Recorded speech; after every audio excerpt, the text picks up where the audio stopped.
సినిమాలో నటించే వారిని మార్చొచ్చు, సినిమాలో నటించేవారు మారొచ్చు, ప్రభువులో నటించే వారిని మార్చడం కష్టం. వేషధారణ చాలా ప్రమాదకరమైంది.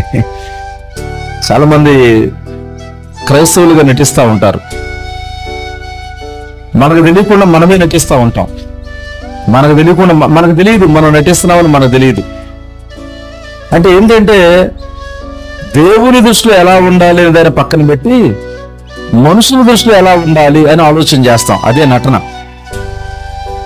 నేను దేవునికి అనుకూలంగా జీవించాలి, దేవుని సంతోషపరచాలి, దేవునికి అనుకూలంగా ఉండాలనే భావన విడిచిపెట్టి మనుషులు దేన్ని చూస్తారు, మనుషుల దృష్టిలో ఎలా నీతిమంతులుగా ఉండాలి, మనుషులను ఎలా సంతోషపరచాలి, మనిషి దృష్టిలో ఎలా పరిశుద్ధులుగా విశ్వాసగా పిలువబడాలి, దాన్ని మనం ఫోకస్ చేస్తాం.